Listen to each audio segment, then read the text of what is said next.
Yeah, I believe that Christ's suffering and the demonstration of the kind of physiologic stress that his human body was under is manifested in the Garden of Gethsemane, where it's described that he was sweating blood.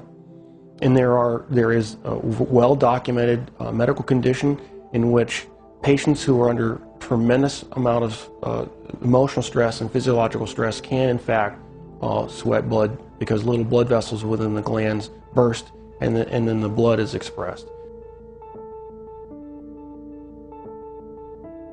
The scourge involved the use of a short whip with pieces of typically metal, sometimes bone, sometimes pieces of porcelain wrapped in these leather straps, which is then utilized to come across typically the back, the shoulders, the legs of the victim. And the first few passes across a particular body part would tear through the skin, the fat, but eventually, once the outer layers were torn away, it would start getting in the muscle and the tendon. And of course, along the way, you're ripping through all the blood vessels that supply all those tissues. And so you're losing blood the whole time. The plant that was described actually had a very long thorn, not the little thorns that we would think from a rose bush. These were thorns that were typically 1.5 to 2 inches in length. The scalp is one of the most vascular portions of our bodies. It had a huge blood supply up there. So then having those thorns shoved down into down onto the bony plate would have gone through all the scalp, which in and of itself would have created a huge amount of blood loss. I've seen people actually bleed to death from just a scalp injury. So it's not a small injury to have, who knows, dozens of these things shoved into your scalp. And so that would have caused more blood loss.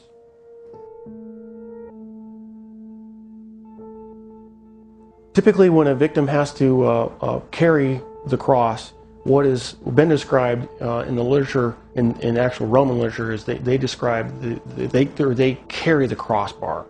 And the crossbar is estimated alone was estimated to weigh about 110 pounds. And of course, if your arms are stuck out here, wrapped up on the crossbar, and you fall down, you need help getting up.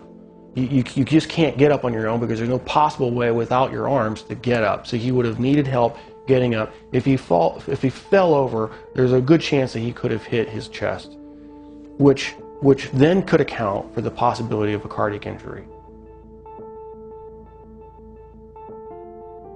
Anatomically, we consider the wrists as part of the hand, and so with the placement of the nails between the radius and the ulna, at that position, it still fits the definition of being in the hand, and it's in a position in which the nail won't rip out, which you have to have a solid point of fixation. Another interesting point about the placement of that is the median nerve goes right straight through that particular portion of the wrist, and so there would have been either destruction of the nerve or impingement of the nerve that would have created a tremendous amount of pain. So that every time you try to take a breath, it'd be agonizing. You'd be pushing down on spiked feet, which of course hurt, and then you'd be hanging on spiked arms. And so you alternate from excruciating pain to excruciating pain every time you take a breath. So even if he survives the actual crucifixion, he would have had to survive what I believe to be a lethal injury from the spear to find out whether he was alive or not. What's described is the loss of water and blood, and that would entail either either pleural effusion or pericardial effusion, and the blood would have come from either pulmonary artery, a pulmonary vein, the aorta or vena cava, or the heart itself. None of those injuries, unless you're treated immediately by a trauma surgeon like myself, with all the advanced equipment that we have, would be survivable after even a few minutes. Christ, as the Son of God, could have survived anything. He chose to manifest himself as a human at that point in time and allowed himself to die. And being human at that point in time, he could not have survived this particular series of traumas. It's not possible.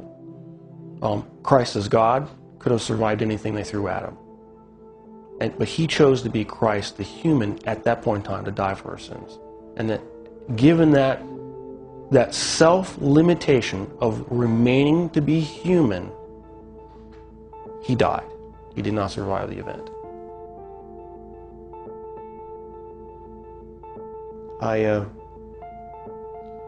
I'm profoundly impacted by it.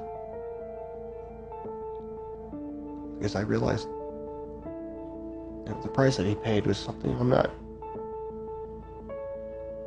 I would never be willing to do for probably anybody. It's very difficult for me to even sing songs about the cross, even in worship. Because I truly do understand what he paid, the price that he paid.